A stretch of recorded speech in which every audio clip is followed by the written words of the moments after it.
করছেন যে আমি এক প্রতিষ্ঠানের নামে মান্যত করেছি, যেটা অন্য প্রতিষ্ঠান দূরে। এখন আমি এটা আমার সহজের জন্য পাশের কোনো প্রতিষ্ঠানে মান্যতটা দিতে পারবো কিনা? মান্নাতকে আরবিতে নাদার বলে।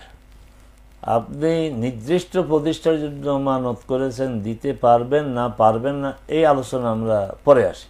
জি। প্রথম কথা হচ্ছে, ইসলাম মানতের ব্যাপারে উৎসাহ দেয় না, বরং নিরুৎসাহিত করেছে। জি। আল্লাহ রসুল সাল্লাল্লাহু আলাইহি সাল্লাম জীবনে কত ইবাদত করেছেন। জি। হ্যাঁ, ছোট বড় অনেক ইবাদত করেছেন, কিন্তু জীবনে তিনি মানত করেননি।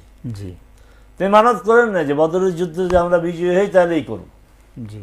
উহুদের যুদ্ধে আমরা যদি বিজয়ী হই জি এমনটি করবো না, মানে মানত করেন সংশয়বাদীদের বিষয় একটা বিষয়। তারপরে সাহাবে কেরাম কেউ মানত করেছেন বলে নামে ধামে আমাদের কাছে প্রমাণিত নয়।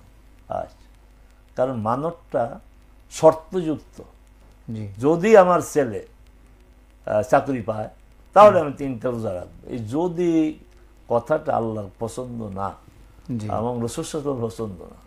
তিনি বলছেন লাউ, মানে এই লাউ শব্দটা তাফতাহু আবওয়াবা শয়তান, শয়তানের দরজা খুলে দেয়।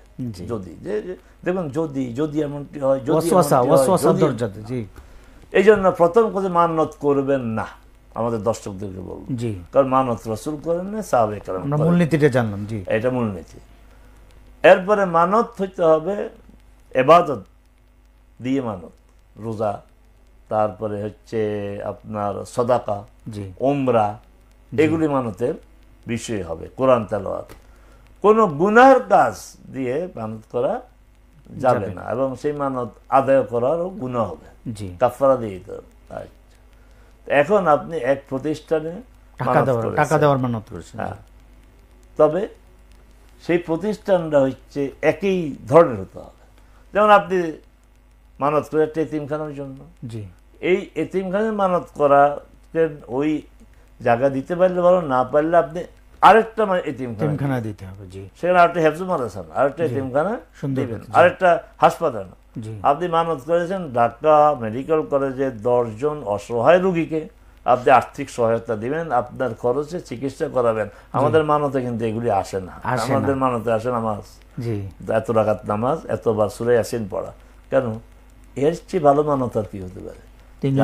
আমি 10 জন অসহায় মানুষকে চিকিৎসা করে দেব, আমি জুলাই বিপ্লব যারা আহত হয়েছে তাদের এস্টাবলিশ করে দেব। কেন? এগুলি মানুষ দিতে পারে না। কেন? এখন আপনি ঢাকা মেডিকেল কলেজে আপনি পারলেন না, মনে করেন আপনি এই ঢাকা থাকতে থাকতে আপনার ট্রান্সফার হয়ে গেছে রাজশাহী, ঠিক আছে, রাজশাহী মেডিকেল কলেজে 10 জন রোগীকে, কিন্তু এখানে আপনার এতিমখানা দিতে পারবেন না।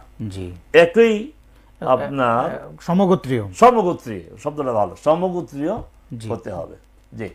আর যদি কেউ মানত আদায় করতে হবে, আমি মূলনীতি কি, মানত করা যাবে না।